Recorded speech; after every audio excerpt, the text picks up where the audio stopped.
There is a particular silence that only exists in rooms where terrible things are about to be said out loud.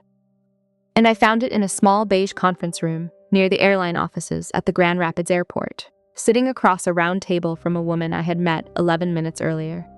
She turned a laptop toward me with 2 fingers, the way a doctor turns a scan so you can see the thing that is going to change your life. On the screen were text messages, my brother's name at the top of them, and a sentence that I have now read so many times in the years, since that I could recite it in my sleep. Make it look natural. She doesn't know anyone here. My name is Linnea Ostrander. I was 32 years old. I had just walked off a 6 a.m. flight running from my own family, and a private investigator I did not know was calmly explaining to me that my brother had hired a man to make my death look like an accident. I do not remember standing up. I do not remember the floor coming toward me. I only remember waking up under fluorescent lights, with a paramedic pressing 2 fingers to my wrist, asking me to count backward from 10. That was a little over a year ago, and I still do not sleep all the way through the night. But I need to tell you the whole thing, from the beginning, because what my family tried to do to me, and what a quiet old man had done to stop it long before he died, changed everything I believed about who gets to decide your worth. If you have ever been made to feel like a stain on someone's clean counter, like a problem to be wiped away rather than a person to be kept, then stay with me.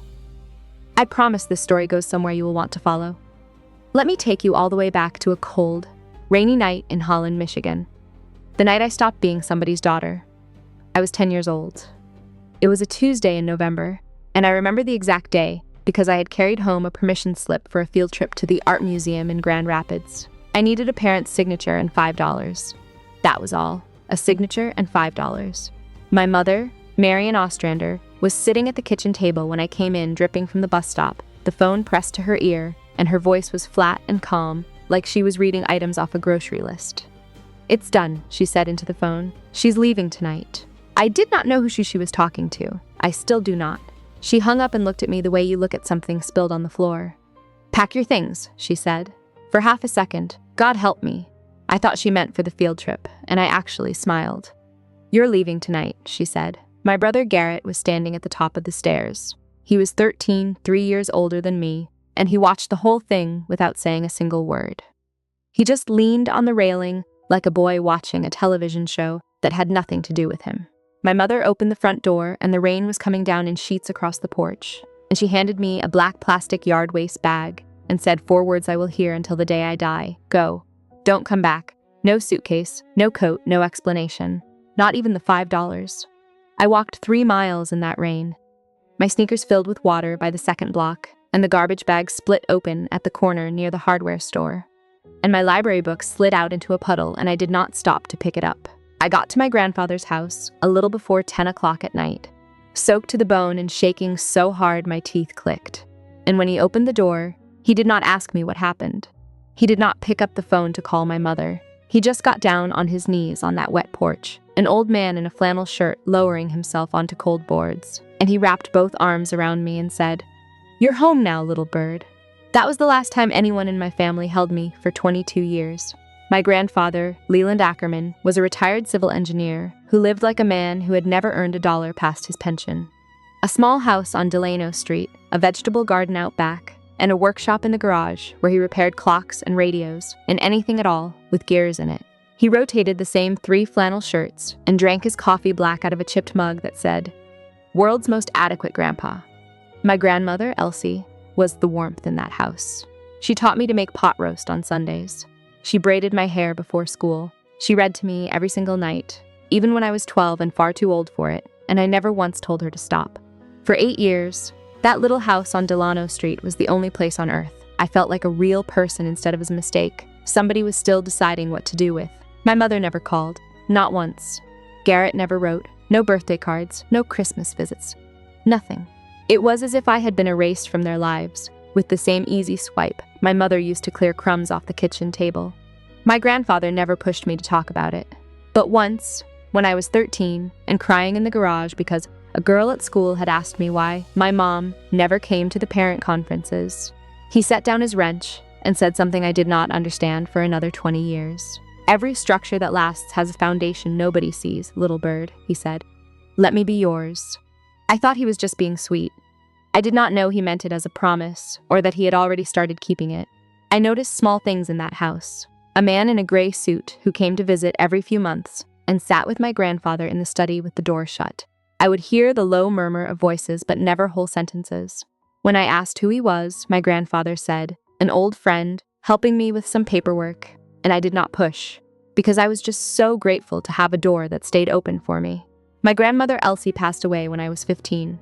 A stroke, quick and merciful, and after that the house on Delano Street got a little quieter and a little colder.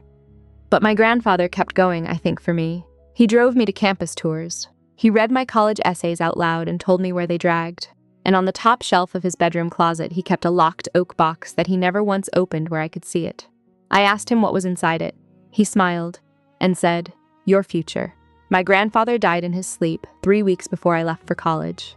I found him on a Saturday morning, still in his flannel, one hand resting on a book about the lighthouses of the Great Lakes.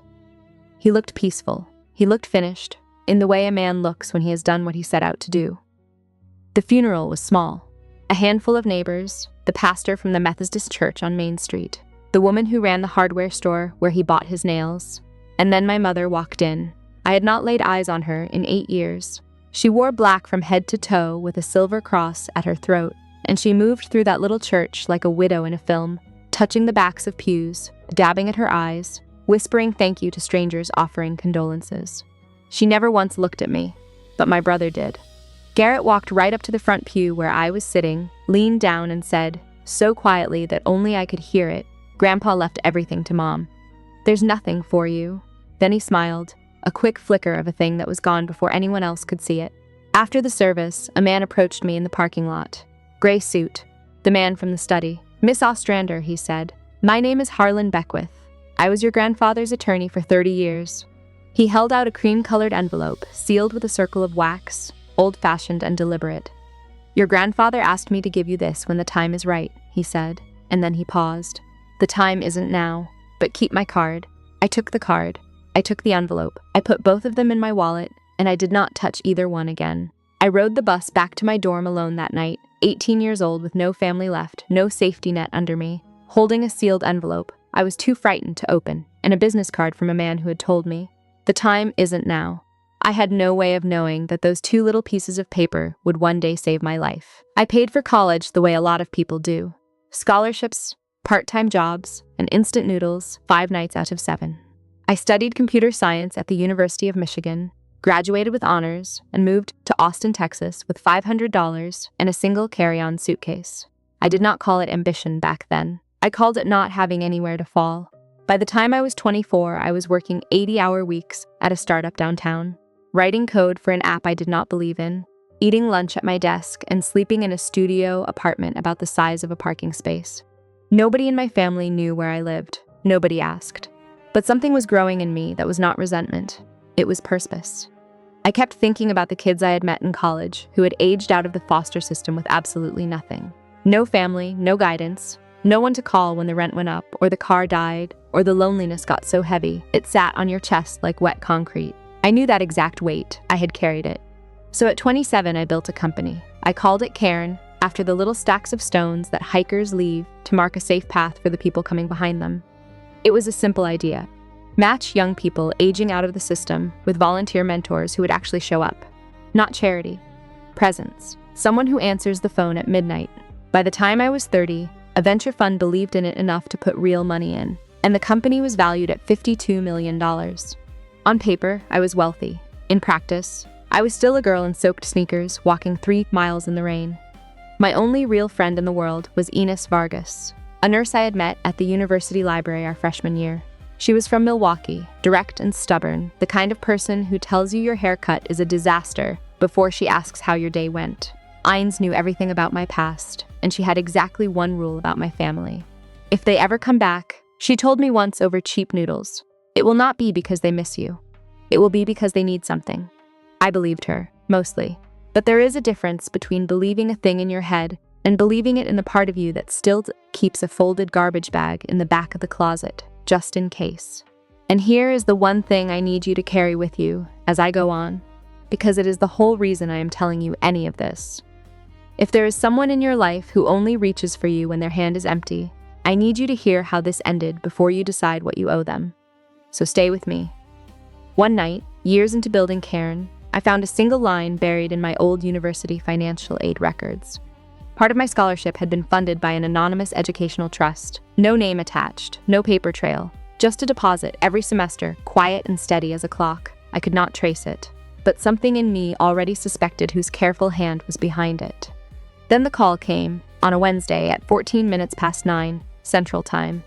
I was on my couch in Austin, half watching a documentary about lighthouse restoration, a habit I had inherited from my grandfather, when my phone lit up with a Michigan area code. I almost let it ring out. I have wished 1,000 times that I had. Linnea, the voice said, older, shakier, but unmistakable. It's your mother. The silence after that was mine, not hers. I know I don't deserve this call, she said. She told me she had been diagnosed with early-stage cancer. She told me she had been going to church every week. She told me she had changed. She said the word sorry 4 times in 2 minutes, and each time it landed a little more rehearsed than the last. And then she said the thing that pried me open. I want us all to be together, she said, before it's too late. A vacation, all of us as a family. She paused. Your brother wants to apologize too. I said no, she cried. I hung up and I called Enos. The cancer card, Ein said flatly. That is the oldest manipulation there is. Do not go. I did not sleep for 3 nights. I lay in the dark and argued with myself the way only a person who was thrown away can argue. Half of me cold logic and the other half that small, starving voice that still whispers, maybe this time it will be different.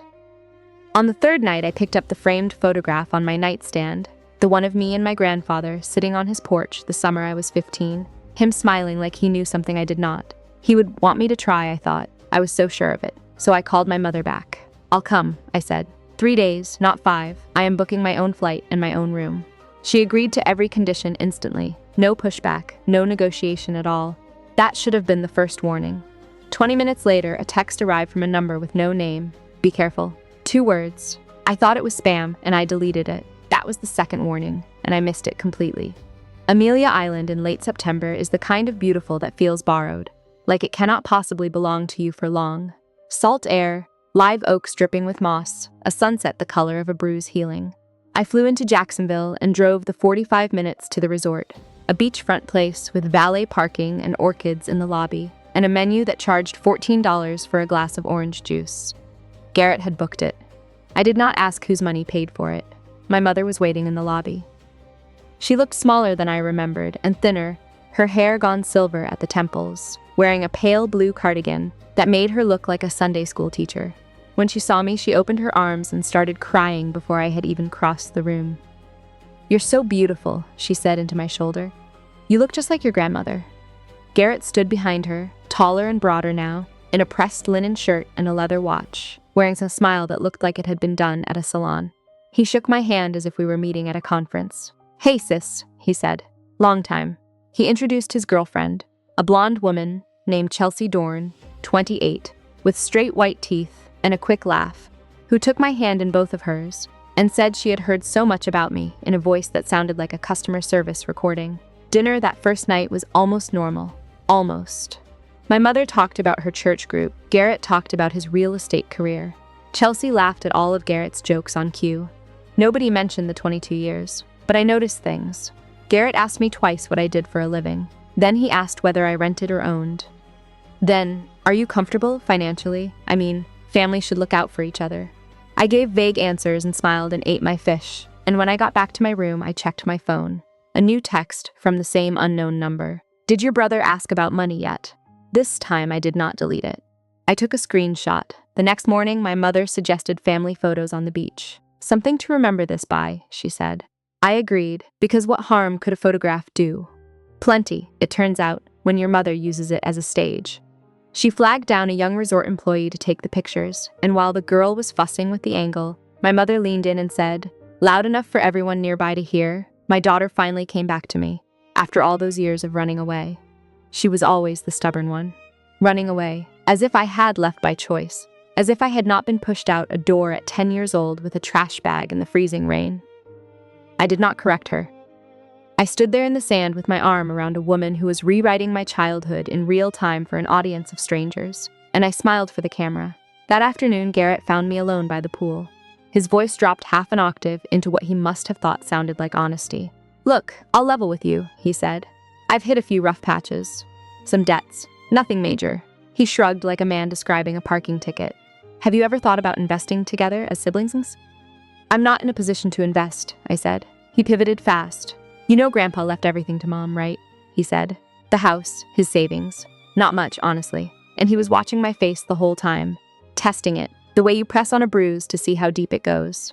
"I don't know the details," I said, which was true. That night I was brushing my teeth when I heard voices in the hallway just outside my door. My mother and Garrett, low and tense. "She doesn't know," my mother said. "Keep going. She's suspicious," Garrett answered. "Then be better at it," my mother said. I pressed my back against the cold bathroom wall, with the toothbrush still in my mouth and my hands shaking, and I waited until the hall went quiet. Then I picked up my phone and texted the unknown number. "Who are you?" 3 minutes passed. Then someone your grandfather trusted. Morning. Day 3. The last day I had agreed to stay. Garrett came to breakfast, carrying a manila folder, and he set it on the table between the salt shaker and the butter dish, as casual as a newspaper. "So, I've been looking into Grandpa's estate," he said. "Turns out there's property and some accounts that were never properly settled." He opened the folder and slid a stapled document across the table toward me. "Mom, and I think it makes sense if we all just sign this. Consolidate everything under one family trust. Keep it simple." I picked it up. The header read, "Family Trust and Consolidation Agreement, Ackerman Estate." I am not a lawyer, but I had spent 5 years reading contracts for my company, and I know what a power of attorney clause looks like when it has been dressed up in warm family language. This document handed Garrett full and irrevocable control over every asset tied to the Ackerman name. "I need time to read this properly," I said. "It's just a formality," Garrett said, leaning back. "Mom already signed." My mother reached across and put her hand over mine. I said I need time, and I pulled my hand back. Garrett's jaw tightened. Chelsea glanced at him, then dropped her eyes to her phone. Back in my room, I photographed every page and sent the images to my attorney in Austin. 2 hours later, he called me. "Do not sign anything," he said. "This document would give your brother control over assets you may not even know you have." I was sitting on the edge of the bed when my phone buzzed again. The unknown number, longer this time. "Fly home. Don't say anything to your mother or your brother. There's a flight at 6 a.m. out of Jacksonville. Take it. A car will be waiting for you in Grand Rapids. Don't be afraid." I sat on that bed for an hour, staring at the message, my hands shaking. I kept thinking, what if this is the scam? What if this is someone trying to separate me from my family all over again? And then I thought, what family? The one that put me out in the rain at 10. The one that just slid a trap across the breakfast table and called it legacy? I had to choose, and I chose to trust a stranger over my own blood. I still cannot fully tell you whether that was courage or just the survival instinct of an animal that had been kicked before, but I set my alarm for 4:30 in the morning, and I did not sleep at all. 4:30, still full dark, the resort hallways smelling of chlorine and night-blooming flowers. I grabbed my carry-on. I never fully unpack in a place I might have to leave. I took the service stairs down to the ground floor, no checks out, no note, ordered a car from the parking lot, and watched the resort shrink in the side mirror as we pulled onto the highway. The driver was a retired schoolteacher named Donna, who asked if I was heading home. I said yes. It was the truest word I had spoken in 3 days. At the airport, I checked in for the 6 a.m. flight, and I sat at a half-empty gate with a coffee I could drink, rehearsing goodbye speeches I would never give. The plane lifted off, and I watched the coastline tilt and drop away, the island and the resort and the family I had let myself believe in for 72 stupid, hopeful hours. My phone lit up somewhere over Georgia. "Garrett, where are you?" "Mom is worried sick," then my mother. "Linnea, please don't do this to me again." Then Garrett again, 1 minute later. "We need to talk about the trust. It's important." 3 messages in 10 minutes. Concern, then guilt, then pressure.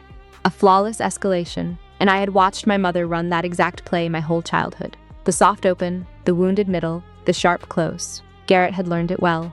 I turned my phone off and leaned my forehead against the window, and that was when I felt it in my jacket pocket. A business card gone soft with age, its edges worn to felt. Harlan Beckwith, attorney at law. I had carried it in my wallet for 14 years and moved it from jacket to jacket without ever understanding why I could not throw it away. Now I understood.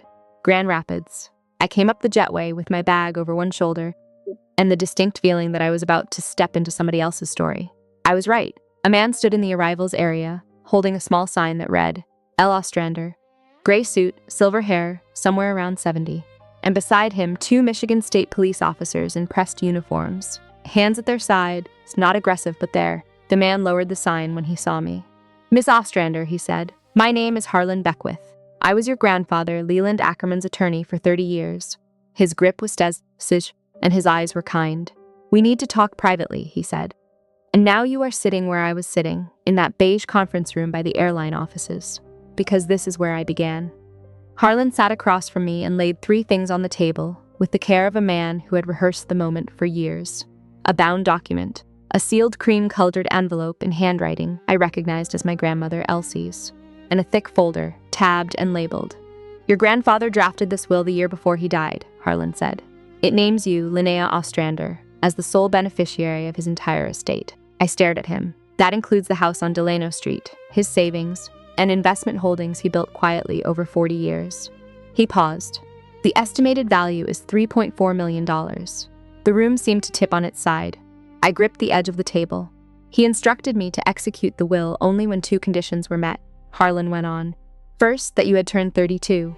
Second, that your family made contact with you." "Why those conditions?" I asked. "Because," Harlan said gently, "he knew they would only come back for you if they found out about the money." Then he opened the thick folder. "But that," he said, "is not why the police are here." He introduced the woman sitting quietly at the end of the table. I had not even registered her when I walked in, which I would later learn was entirely the point. "This is Mara Sokol," Harlan said. "She is a private investigator. I retained her 6 weeks ago, the day your mother telephoned you." Mara was compact, in her 40s, short brown hair, no jewelry, a face that gave away absolutely nothing. She turned her laptop toward me.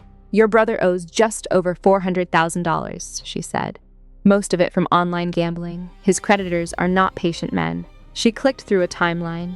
Garrett had discovered the existence of the will, roughly 6 months earlier, by breaking into the empty house on Delano Street and finding a draft copy in your grandfather's desk. He told your mother.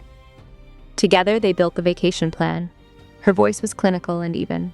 "Step 1, reconnect. Step 2, get you to sign the consolidation agreement, transferring control to Garrett.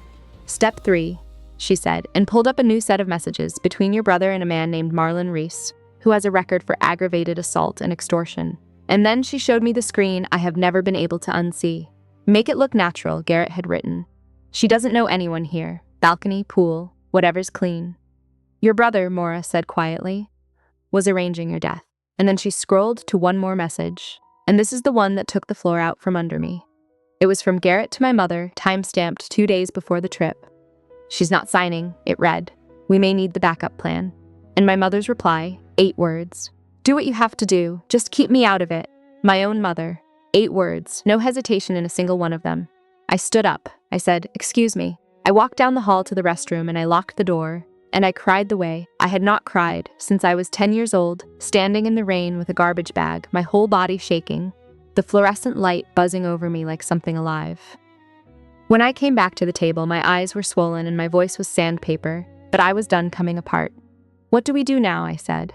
Harlan started to explain the next steps, the filings, the coordination with law enforcement, the protective orders, and he was halfway through a sentence when the room narrowed to a single point of light and the floor came up to meet me.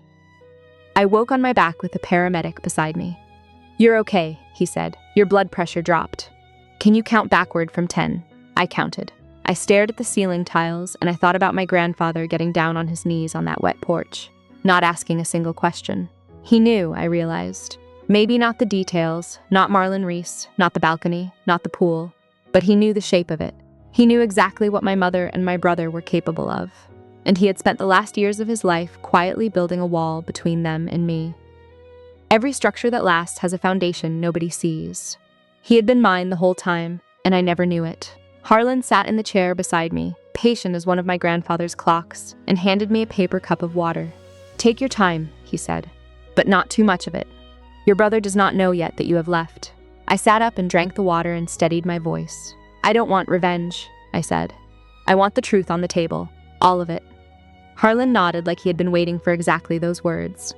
Then he reached into his briefcase and set down the sealed envelope in my grandmother's hand, the same one he had given me at the funeral 14 years before. "You never opened it," he said. I hadn't. I had carried it across 6 apartments in 3 cities and 1 entire career, and I had touched it 100 times and never once broken the seal. "Open it when you're ready," he said. "Your grandmother wrote it the week before she died." I slipped it into my bag. Not yet, I thought, soon. First, I had a brother to stop. Harlan arranged a room for me at a quiet hotel in Grand Rapids. Nothing anywhere near the name Ackerman or Ostrander. Enys flew in from Milwaukee that same night. She walked through the door, dropped her bag, and wrapped both arms around me without a word. And then she said the thing Enys always says. I told you not to go." "I know," I said into her shoulder, "but if I hadn't gone, they would have found me eventually." She did not argue because she knew I was right. While she ordered room service, I could not eat. The machinery of consequences was already grinding forward 2 states away. The Michigan State Police had coordinated with law enforcement in Florida. The plan was clean. Arrest Marlon Reese first, down at Amelia Island. Then take Garrett the following morning, back in Holland, midnight. The city, humming outside the window, Ian's asleep in the armchair. I took out my grandmother's envelope, and the old wax cracked like a whisper.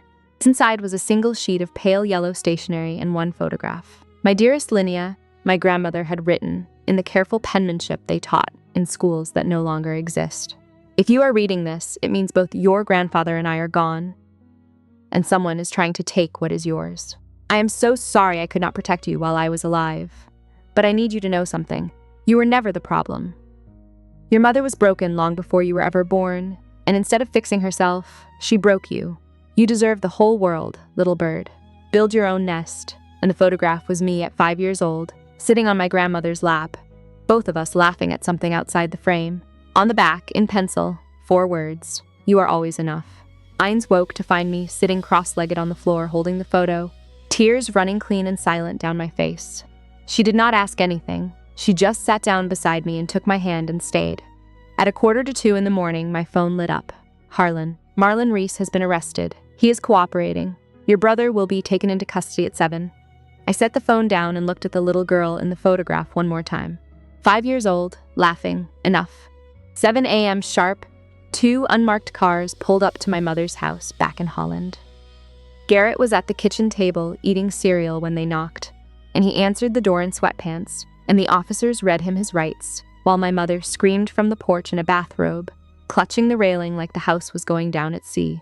I know these details because Maura Sokol sent me a brief report that afternoon, clean and factual, no editorializing.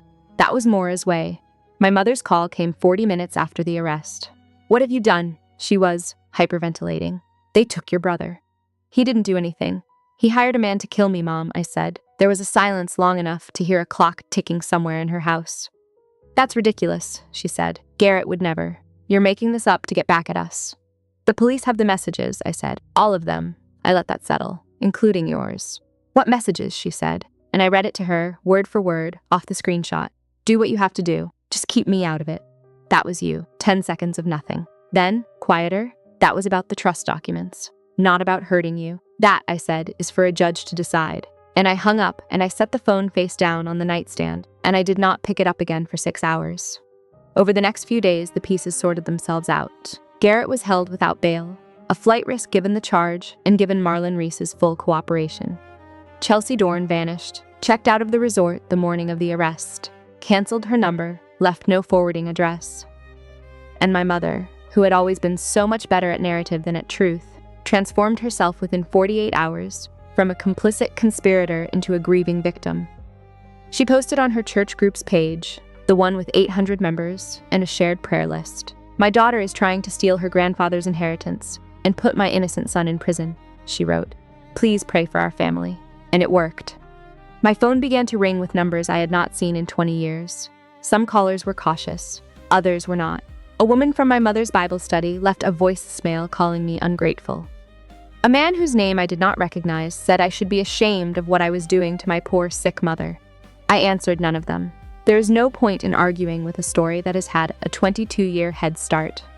But then a call came from someone I did not expect. "Linnea, this is Bernice Novak. I live 3 houses down from your mother on Sycamore Lane."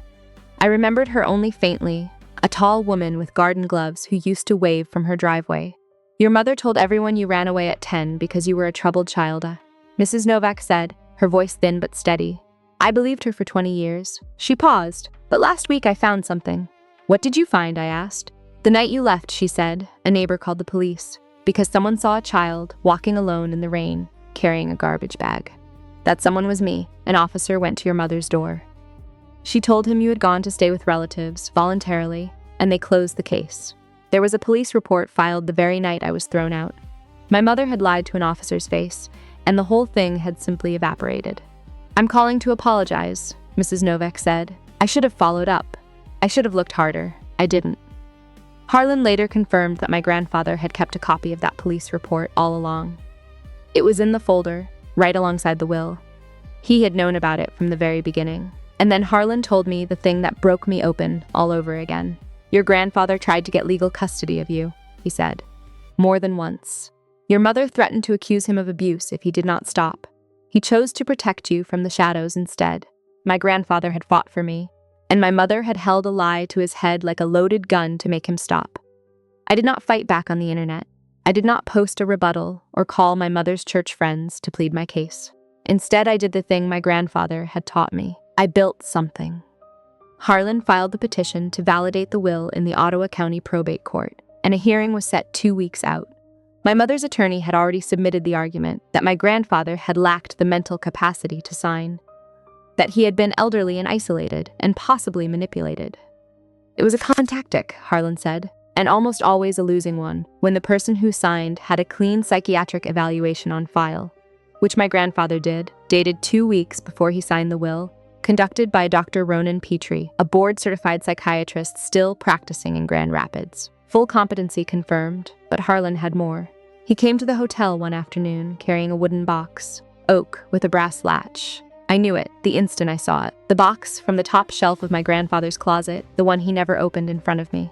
Your grandfather's house has been sealed since his death, Harlan said. This was in the master closet. He left instructions that I give it to you when the legal process began. I opened it. Inside were 7 leather-bound journals, a diary spanning 7 years, from the year I moved in to the year he died. I opened one at random. Called Marion again today, he had written.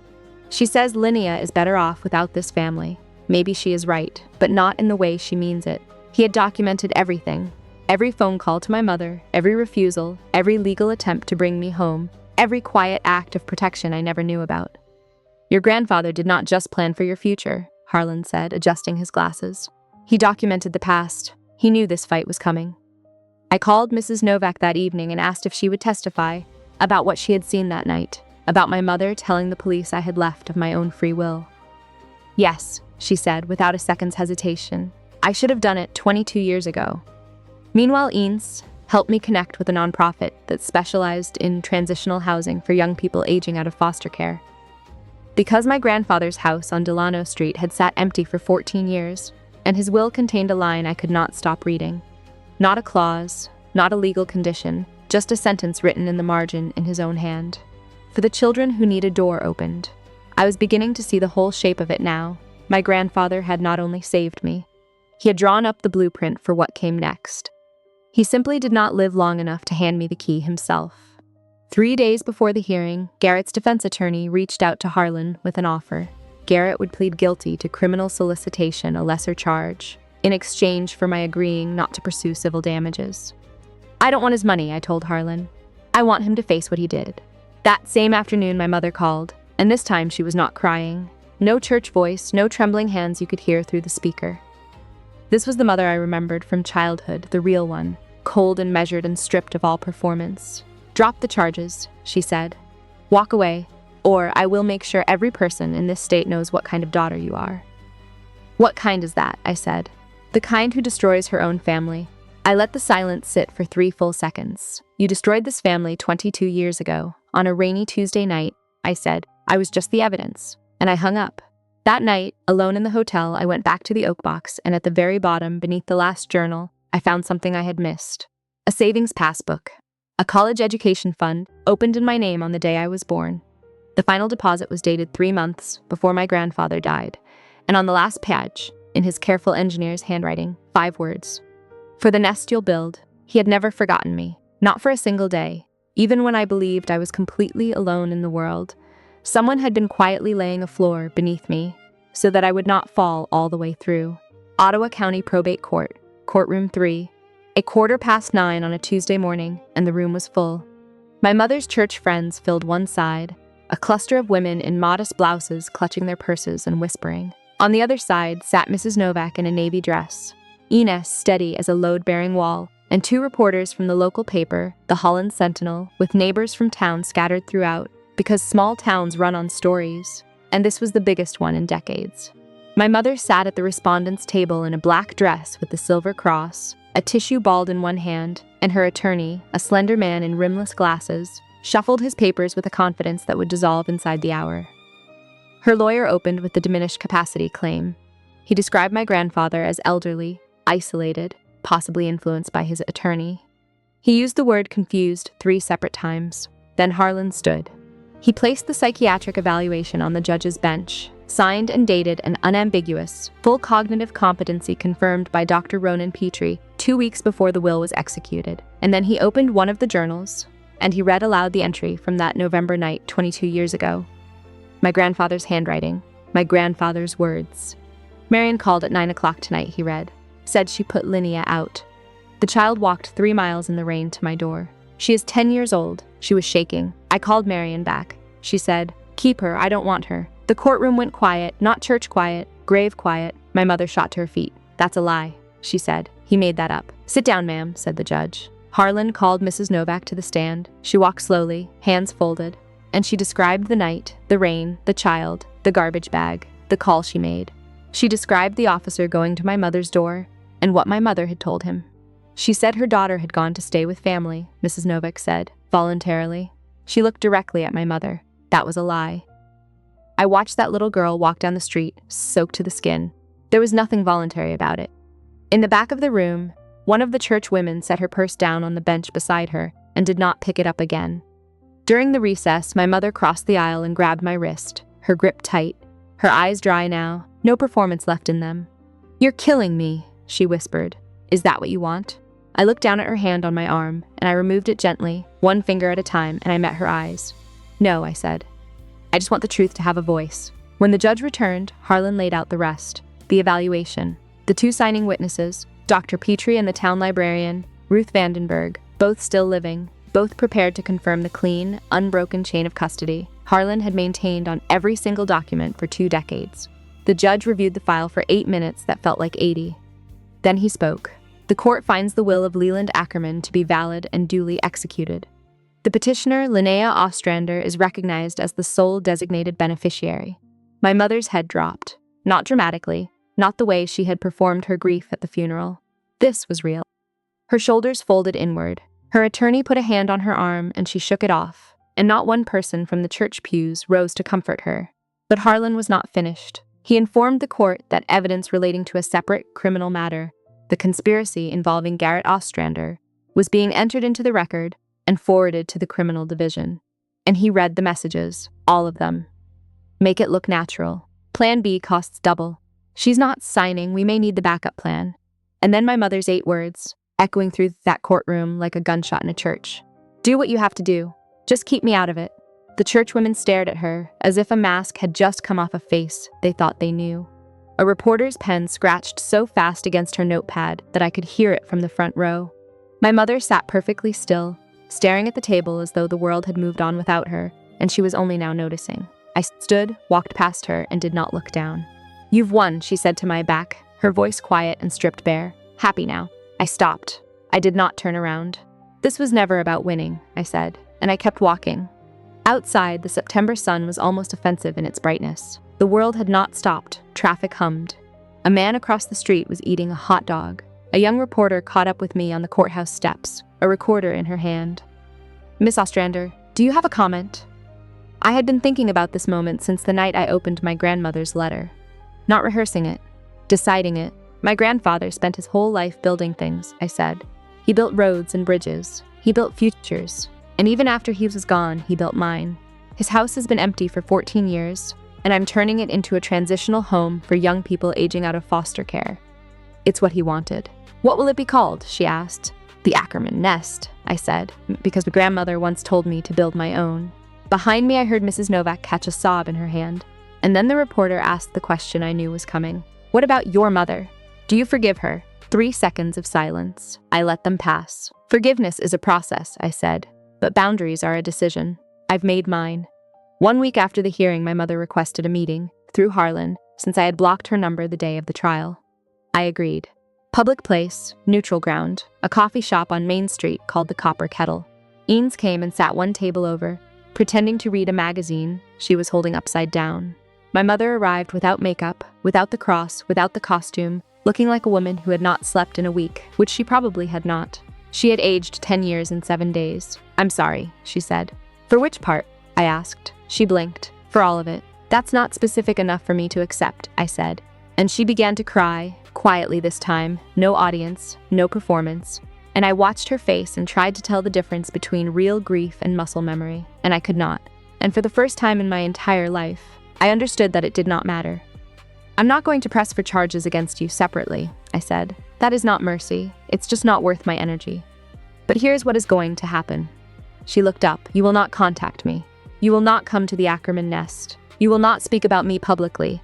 If you do, Harlan has everything he needs. I kept my voice as flat as a person reading the terms of a lease. This is not a negotiation. I'm your mother, she said. You were, I said. You chose not to be, and I have finally accepted that.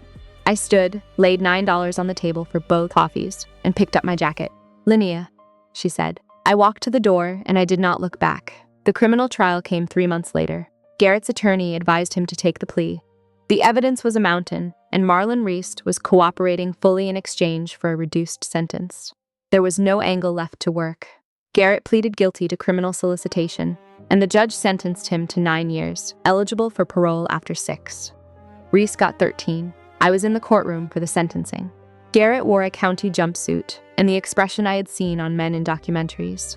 Not remorse, just the slow, dawning understanding that their story was not going to end the way they had planned it. Before the bailiff let him out, he turned toward me, and for one heartbeat, I thought he might say something human. I just needed the money, he said. That was all. Not, I'm sorry I tried to have you killed. Not, I was wrong. Just, I needed the money, as if I had been an obstacle between him and a bank teller. I said nothing. I sat, and I listened to the judge close the record, and I walked out into a hallway that smelled of floor wax and old coats. My mother was never charged. The 8 words were damning in plain English but legally ambiguous, and her attorney argued they referred to the trust documents, and the prosecutor declined to bring a conspiracy case on insufficient evidence. But the court of public opinion had already handed down its verdict. Her church group quietly removed her from the volunteer roster. Neighbors stopped returning her calls. The town she had curated for 2 decades, the one where she was the devoted mother and I was the troubled runaway, collapsed like a stage set the moment the house lights came up. She sold the house on Sycamore Lane within a month and moved alone to a small apartment in Bradenton, Florida. Maura Sokol's final report answered the last question. Chelsea Dorn had not been Garrett's girlfriend of 2 years. They had met on a dating app 3 months before the trip. Maura traced her phone records. She had texted Garrett a photograph of my passport and my flight itinerary on the first night at the resort. That is how Garrett knew my room number. That is how Marlon Reese found me. Chelsea was never charged. She simply ceased to exist in the story, a supporting actress who slipped away the moment the production shut down. 6 months after the trial, the house on Delano Street was reborn. It took a crew of 16 volunteers, a contractor who gave us a deep discount after reading the article in the Sentinel, and more coats of paint than I can count. We replaced the porch boards. We fixed the leaky kitchen faucet my grandfather had been meaning to get to for a decade. We sanded the floors and patched the walls and hung new curtains in every room. I kept my grandfather's desk in the living room, and on it I placed the framed photograph of my grandmother and me, the oak box with his journals inside, and a fresh mug of black coffee every single morning, even though no one ever drinks it. Mrs. Novak runs the daily operations. 4 other neighbors joined the volunteer board. People who had spent 20 years believing my mother's version of events and now showed up with casseroles and cleaning supplies, and the quiet guilt of everyone who once looked the other way. Ein signed on as our health advisor and drives down from Milwaukee every other weekend and has reorganized the medicine cabinet 3 separate times. My company partnered as the technology arm, matching each resident with a vetted mentor. We opened with 3 teenagers. A girl named Nova, 16, hair cropped close, arms crossed tight against her chest like she was holding herself together, raised her hand that first day. Did your family throw you out too? She asked. Yes, I said. And you turned out okay? I thought about it, not for effect, but because she deserved an honest answer. I turned out honest, I said. That's better than okay. And Nova uncrossed her arms just slightly. But I noticed. It happened on a Sunday. I was clearing out the last of my grandfather's closet, the shelf behind where the oak box had sat, where shoe boxes and tax folders had been stacked for dates. And at the bottom of the pile, I found a manila envelope, thick and heavy, sealed with packing tape, labeled in his hand. For Linnea, when she's ready. Inside were 15 documents, each one a petition for legal guardianship of a minor child, me, filed with the state. The first one dated 7 months after I arrived at his door, the last one from the year before he died. 15 petitions, 15 denials, every single one contested by my mother, her objections always the same. Leland Ackerman is elderly. Leland Ackerman is in declining health. Leland Ackerman cannot provide a stable home. The same lies, copied and filed year after year by a woman who had not set foot in her father's house since the night she put her daughter out of her own. I sat on the closet floor, with the petitions fanned around me like a collapsed deck of cards. 15 times he had walked into a courtroom for me. 15 times my mother slammed the door, and he never told me. Not once. Harlan confirmed it that evening. He did not want you carrying that weight while you were building your life, he said. And these were his words. Let her think she's free. She'll fight harder. But there was one more thing, clipped to the 9th petition. A supporting affidavit, signed by someone I had not thought about in over 20 years. My father, Rory Ostrander, the man who left when I was 4, and never once looked back. He had signed a document supporting my grandfather's custody bid. 1 page, 1 signature, and then silence again. No follow-up, no phone call, nothing. I still do not know what it means. I have not decided whether it changes anything. But for the first time since I was a small girl, I thought about my father as something other than an absence. Beneath the petitions was one last letter, the final one my grandfather ever wrote to me, undated and unsigned, as if he had started it, set down the pen, and never picked it up again. I failed you 15 times in that courtroom, it read, but I will not fail you in my last act. Everything I have is yours. Use it to build what I couldn't. A home nobody can take from you. Every structure that lasts, little bird, has a foundation nobody sees. I pressed the letter to my chest and let myself cry, and then I let myself stop. 3 months after we opened, Mrs. Novak called me on a Wednesday afternoon. Your mother is outside, she said. She's standing on the sidewalk across the street, just looking at the house. I walked out the front door.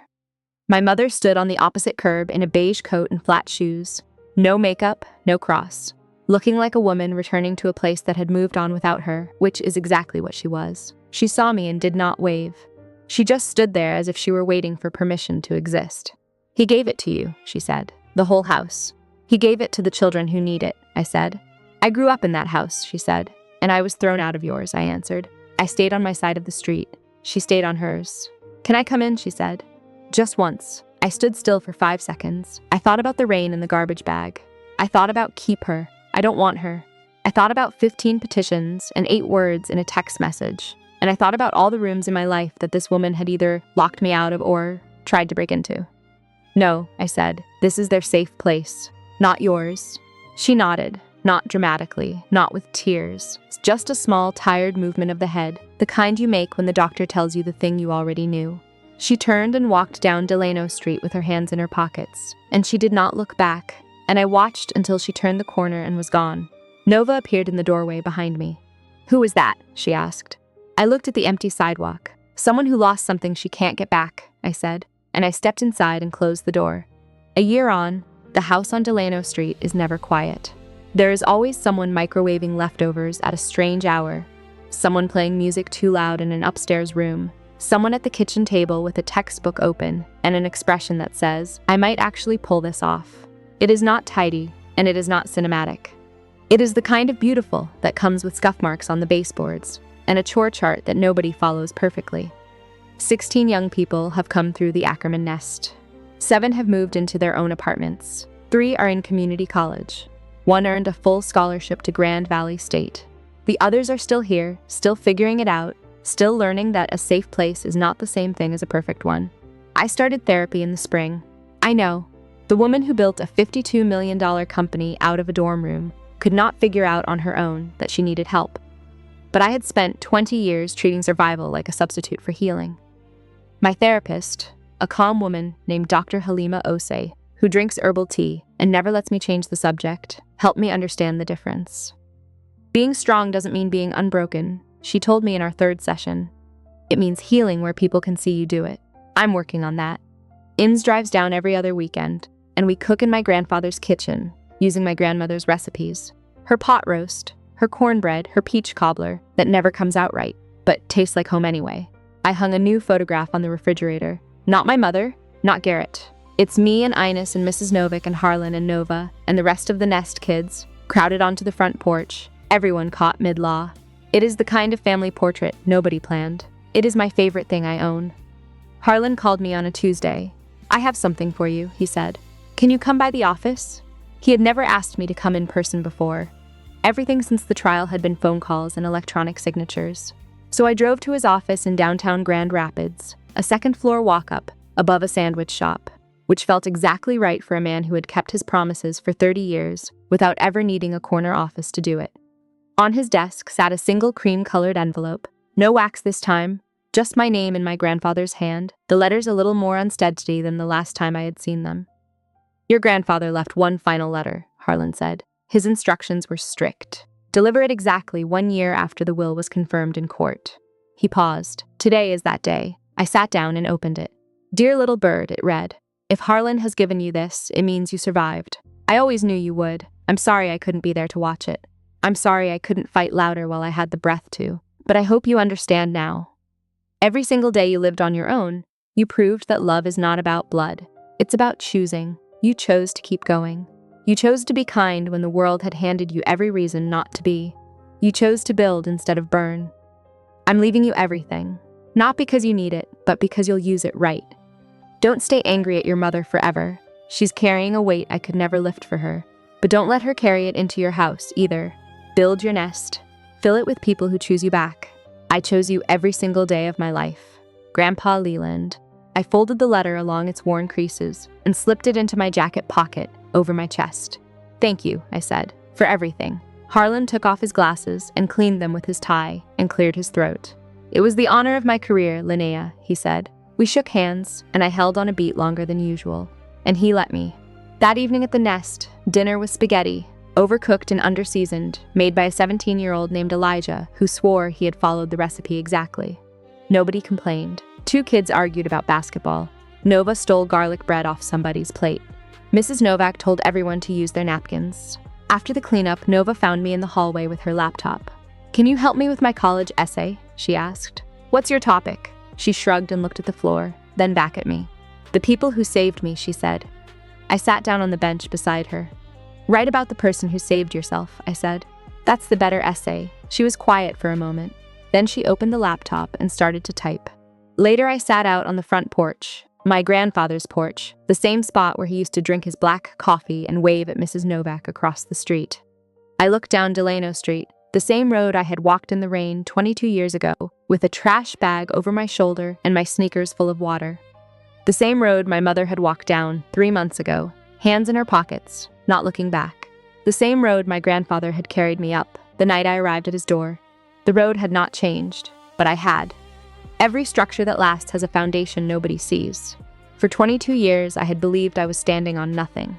It turned out I had been standing on him the whole time.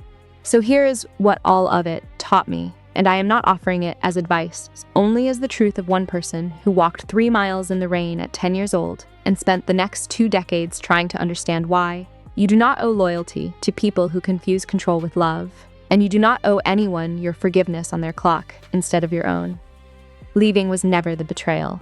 Staying small would have been, and building a life that no one planned for you is not revenge. It is simply the nest you were always allowed to build. If no one has ever knocked on your door for you the way my grandfather knocked on that courtroom's door 15 times, then let this be my knock. You are always enough. Now go build the thing that is yours, and fill it with the people who choose you back. And if this story reached something real in you, carry it to the one person you know who is still standing out in the rain, waiting to be let in somewhere. Be the door that opens for them.